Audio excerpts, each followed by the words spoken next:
Hello, I'm Nick Westwood, a councillor in the City of Marion from the Southern Hills ward, and I'm standing for Mayor of Marion in the 2018 election.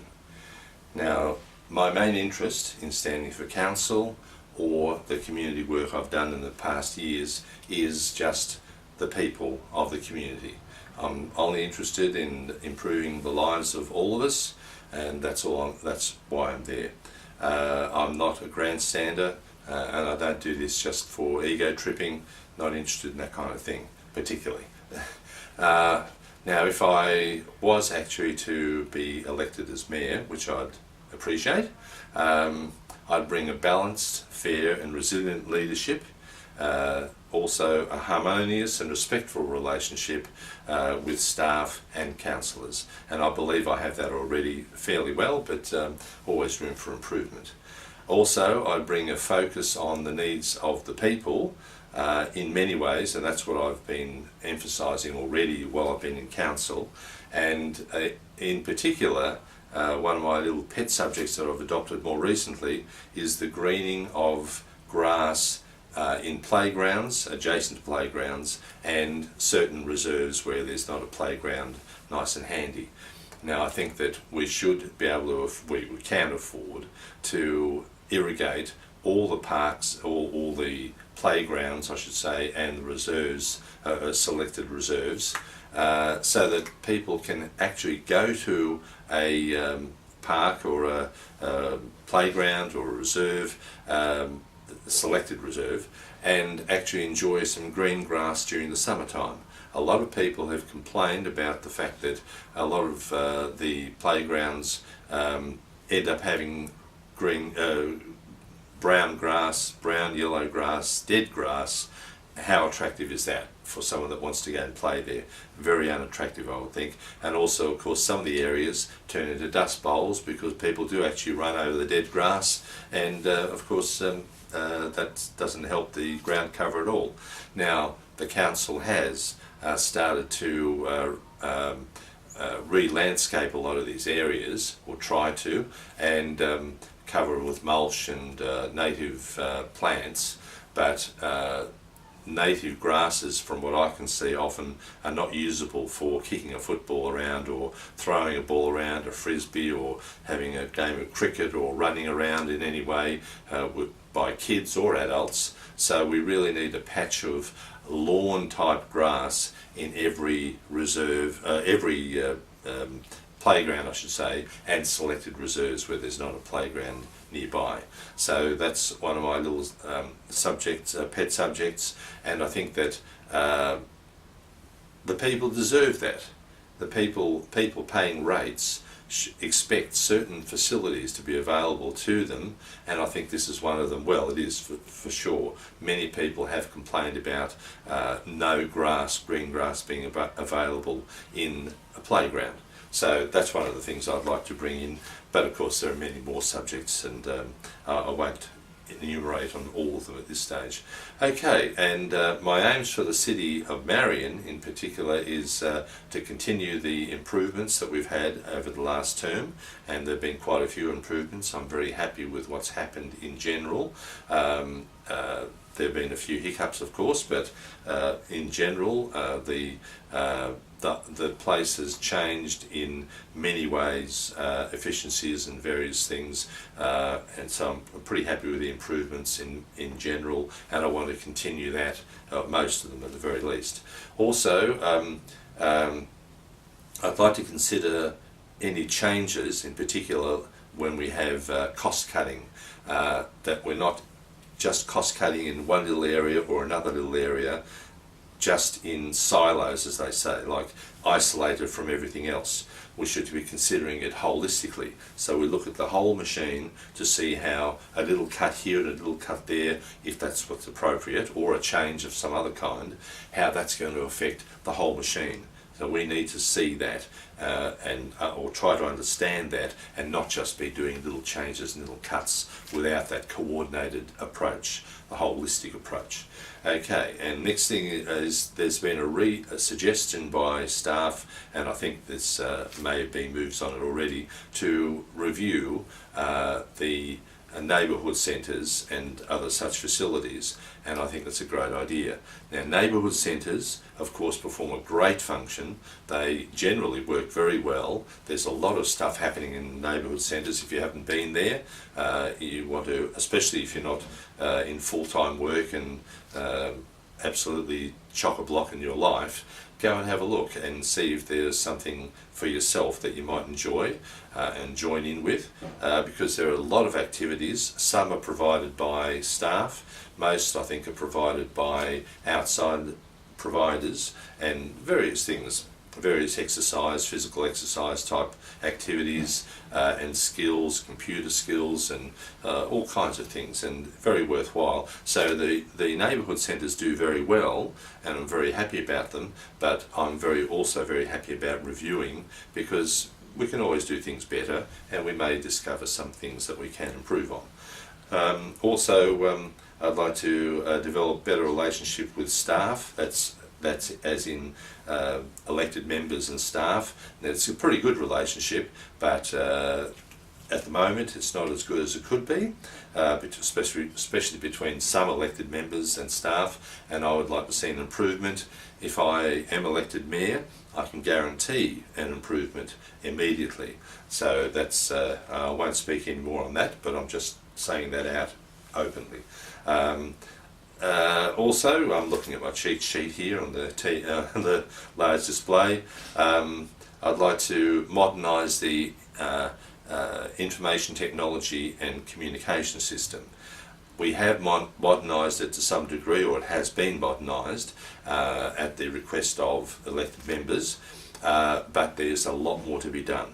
One of the things that needs to be done is that we need, I believe, the elected members should have access to a lot more information that's being kept by the council, so that, and that doesn't include personal information about residents. That's not on, that elected members don't need to know that.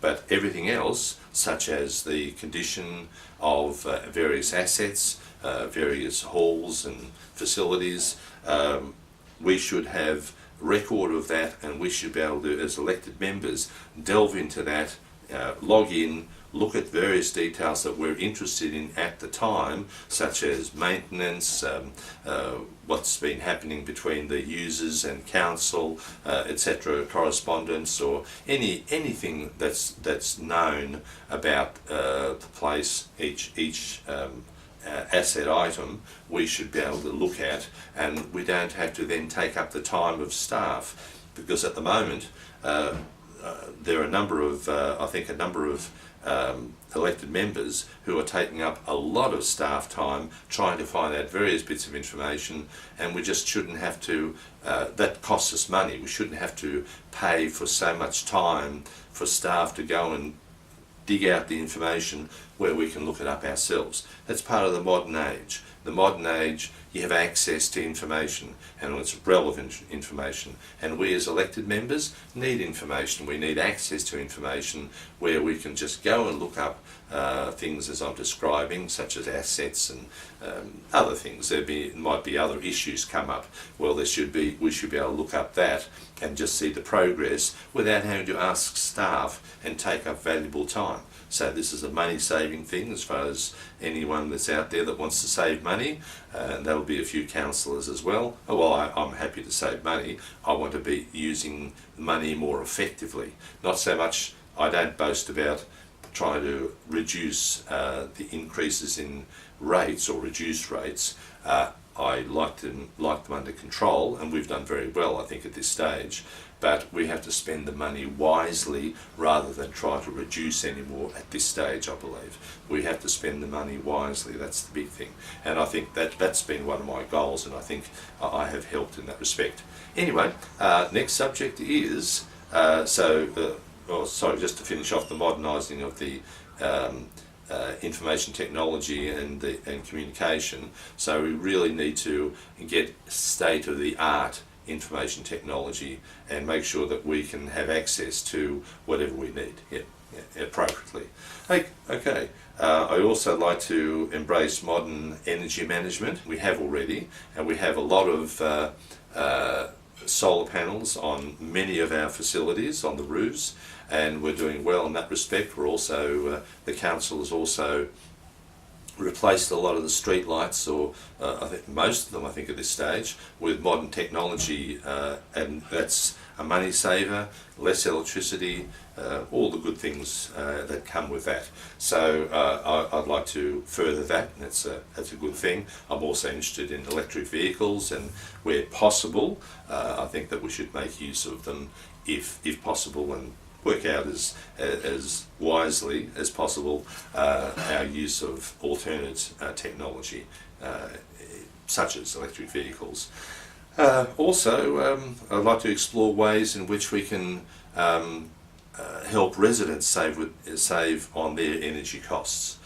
So I don't know what that would end up looking like, but we should be trying to help our residents in various ways, which we do already. We help our residents in many ways, funding coming not just from council, but mostly from especially helping people at home, etc., to live in their homes longer as they get older or whatever, and might be disabled in some way. But the funding comes mostly from Commonwealth Government, but the council actually performs the functions and do very well. But so we're helping residents in those respects, but I think we should be also trying to help residents in other ways, such as trying to save money on their energy if we can. If we look at it and find it's too complex and far too, and if it's expensive, whatever, to council and to ratepayers, okay, then we have a think about it. Okay, so I'd like to still explore that. Also, I'd like to try to increase employment and business opportunities in the City of Marion. We should encourage, and we do already, encourage business, and we're supportive of business, and I would like to carry that on. That's a really good thing. But we have a business centre at Hallett Cove in the new Cove Civic Centre, and there's been some question raised about the effectiveness of that service at this stage, and that's something that I'd be interested in reviewing or having staff review, and of course I'd join in, but we're just having a look at that to see if it can be done a bit better and enhance it in some way. But there's been some good work done there, and there have been some very successful functions, etc.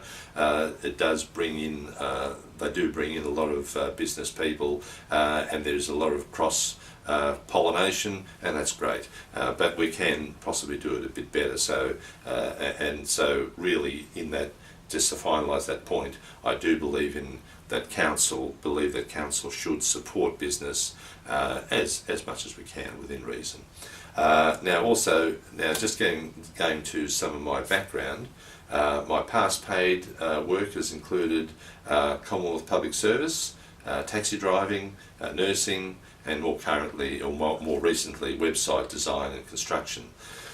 This all been very interesting. There have been other things I've done as well, but at least I can demonstrate that I've done a variety of things. I've met quite a variety of people, seen a real variety of ways of handling things, so that just adds to my flexibility and my resource in that from that experience to see if we can solve some of the problems that we have from time to time in council. Right. So now also my community work has included leading Neighbourhood Watch years ago here in Trott Park. We live in Sheidow Park now.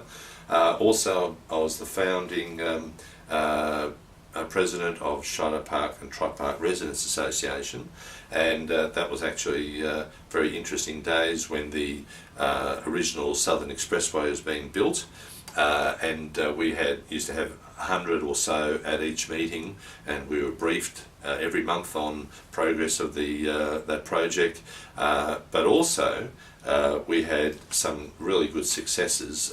Three of the highlights are that we were responsible for the rerouting of the Southern Expressway away from Field River. It was supposed to actually tear straight through it, crossing it about 3 times, but that was altered because we went out there and actually looked at the area. We obtained formal maps and plotted the route that we thought it should take, and we actually, with cooperation or agreement of the Residents Association members, we actually wrote in to the main contractor, and obviously they must have consulted with designers, etc., and the government, but they actually changed the route.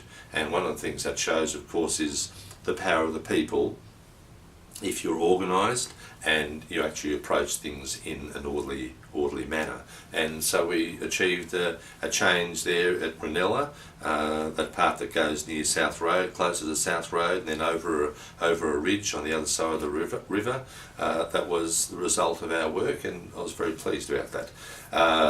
The second achievement was that we obtained free busing for students from Trop Park and Sheidow Park down to Seaview Downs High School for almost 10 years. It started off that we were negotiating on behalf of local residents with the Education Department to try to increase the accommodation at the Hallett Cove R12 school, and after some consideration by them, they couldn't come to the party on that. So alternatively, they offered free busing for the students, and that lingered on for about 10 years. So that was a good win there. The third thing that we did was we worked towards preserving Glenthorne from housing. Now, at the time, I have to admit, I thought that a small percentage of the area could be given to housing, but the organisation overwhelmingly, that's the association, Residents Association, overwhelmingly voted to support no developments on Glenthorne, and because I was leading democratically a group, that's what I had to represent. I represented that view, and we worked towards no housing on there, and that's what we eventually got, of course. Of course, that was in concert with various political leaders around the place, but we did play a fairly important role at the time, and we were, as local people, influential in stopping housing on there at the time. And of course now the new government has decided that it will form part of a big reserve area, and that's great. So it's a good outcome. More recently, of course, I've played a key role in the development of the Trop Park community garden, and I believe that that's an important thing that we should have in our community. We should have community gardens both to learn where our food comes from and to learn to, if people don't know already, to grow food at home so you can get the freshest food that you can have grown at home. You might be able to grow all your food at home, but at least you grow some, and that fresh food straight from the garden, cooked, and then or not cooked sometimes, but then eaten on the same day, you can't get fresher than that. No fresh food people can do better than that. So that's an important part, and also an important reason to have community gardens, but also, apart from learning about that kind of thing, we have a less centralised supply of food. And I think all people should be growing more food at home as much as possible and as much as reasonably possible. But the centralised way of supplying food as we have now, if there's a bit of a disruption, half the people would probably starve maybe, or certainly be very difficult. So we want a situation, I believe, where there is a fair bit of food floating around in the community, and we can make use of it and help ourselves over any rough spots if the system falls down. So I think that's an important part for national security even. It should be considered. Okay, and last but not least, being an elected member of council since 2014 has been very interesting. A lot of reading, never done so much reading in my life, but it's been fine. And there have been, it's hundreds of pages per agenda virtually every week, and that's a lot of stuff. And I'd like to see, if I'm mayor, if we can cut that down a bit, in that we as councillors, as elected members, mayor and councillors, should be creating policies, developing policies and improving policies that we have already, so that the staff don't need to come to us quite as often and we don't have our fingers in the pie quite as much. We should pull back a bit, I believe, but we still should monitor and make sure that we think things are right for the community. But we really shouldn't be trying to get our hands on things, on the work all the time, or as often as some of the councillors like to do. We should really be able to we should be able to pull back, and with our policies, it should be adequate to guide the staff in, as to what to do. Now, because this is a political announcement, basically, I authorise this video and its contents, and can be contacted on the email address displayed on this YouTube page. So I hope that's adequate. That's all I'm going to do, and all the best, and thank you, and I hope I can serve as Mayor, and I look forward to that opportunity. Thank you.